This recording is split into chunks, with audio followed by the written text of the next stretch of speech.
Hola, ¿qué tal amigos? ¿Cómo están? Miren, aquí vemos ya una columna encofrada en esta obra que visitamos hace algún tiempo. Una columna que se encofró con plástico. Justamente se le dio la recomendación al maestro de obra.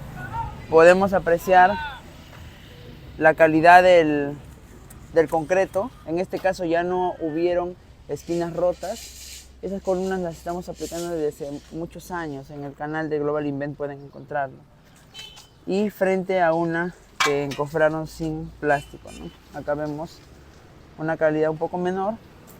Esta es una columna que se encofró sin plástico. Justamente este era uno de los objetivos, conversando con el maestro de obra, para poder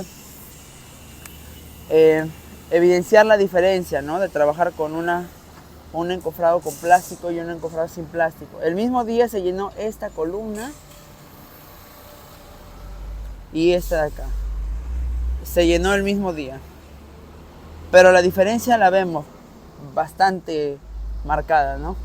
En este caso tenemos todavía esos problemas de las esquinas rotas, algunos planos de falla porque se llenaron en dos etapas. Acá se puede ver la etapa 1 y la etapa 2.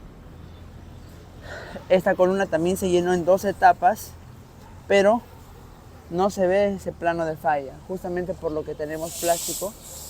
El plástico retarda ligeramente un poco en fraguar al concreto. No estamos hablando que hemos ingresado retardante a ese concreto, pero al ser un plástico ya no absorbe,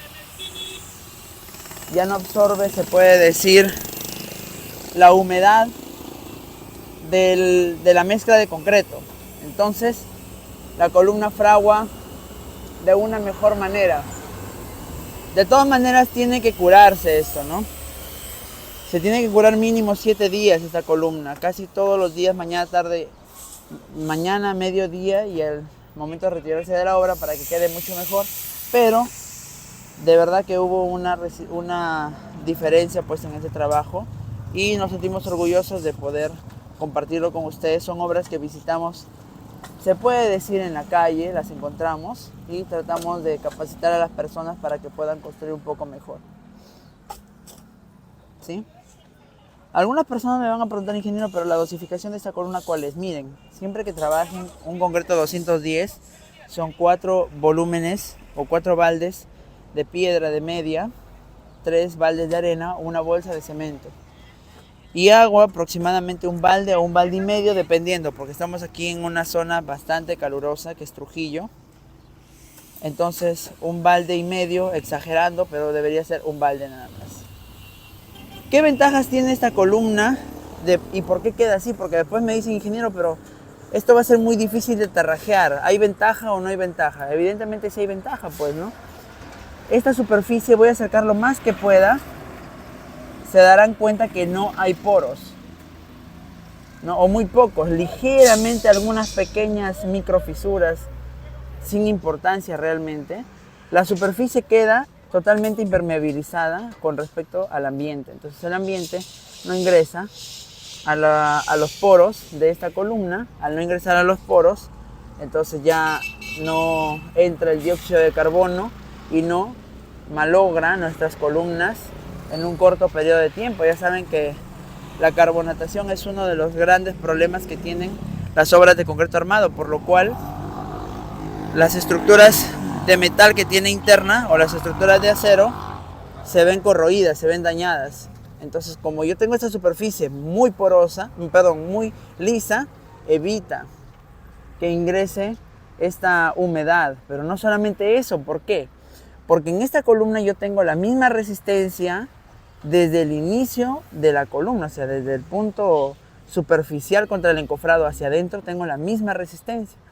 Muy diferente a una columna como esta, ¿no? Obviamente esta no está tan bien para nada. No podríamos decir ni siquiera que esto está resistente porque está perfectamente fracturado. Pero en esta superficie no vamos a tener la resistencia de la columna. ¿Por qué? Porque ha perdido agua, porque ha fraguado de una manera anormal, entonces, y está muy pobre.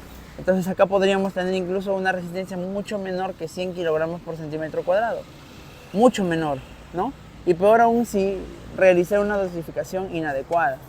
Acá vemos incluso segregación de agregados en las esquinas, miren, ¿no? O sea, una diferencia abismal comparando esta columna que se encofra solo con tablas y esta que se encofra recubiertas las tablas con plástico, ¿no? Entonces esta resistencia la voy a tener desde cero aquí, la voy a tener 210 en todo su perímetro. Al tener una mejor resistencia, lógicamente esta columna será más duradera. Ahora, esta columna necesita aterrajeo, sí, porque es irregular, a menos que el arquitecto así la quiera. Pero en el tarrajeo tampoco va a haber mucha ciencia. Acá esta columna se tarrajea, simplemente se desbasta ligeramente con un disco de desbaste de concreto, un disco de diamante de copa, se desbasta ligeramente, no demora casi nada, y luego el tarrajeo se adhiere. Ahora, pueden decirme, ingeniero, pero si desbasto la columna, ya perdió su resistencia, todo lo que me decía lo impermeable y todo lo demás. No, porque no estamos hablando de que solamente eso es como una cobertura, como una cáscara de huevo, sino más bien ya tiene toda la resistencia esta columna, ¿no? Esos 210 tan importantes ya los tiene. Si yo desbasto, donde desbaste también será liso y también será un concreto de mejor resistencia, muy diferente a esto, ¿no? Muy diferente a esto y en una calidad mucho mayor. Algunas personas me preguntan, ingeniero, ¿pero qué hacemos con este tipo de columnas? Bueno, cuando una columna no garantiza la calidad, lo ideal sería demolerla, ¿no? Estas columnas, así como estas, son las que debemos emplear en nuestras viviendas. Entonces ya las recomendaciones están hechas, sin embargo, nosotros no somos autoridad en esta obra, solamente damos recomendaciones. Pero nos gustaría que en adelante todas las obras que se hagan y que queden por hacer, por lo menos tengan como mínimo esta calidad, que creo que muchas viviendas al fin y al cabo resultarían menos vulnerables si utilizaríamos pequeños cambios en las construcciones tradicionales, ¿no? Existen ingenieros para todo tipo, ingenieros para puentes, ingenieros para carreteras, ingenieros hidráulicos y civiles para estructuras hidráulicas, entre otras. Esta es la rama de edificaciones y dentro de la rama de edificaciones existen las obras privadas grandes, de gran envergadura, existen las obras menores que son viviendas, pequeños negocios que son estos, ¿no? Que muchas veces no tienen esa participación profesional. Para lo cual recomendamos siempre pues emplear lo que nosotros recomendamos o lo que enseñamos en Global Invent. Que espero que les haya servido.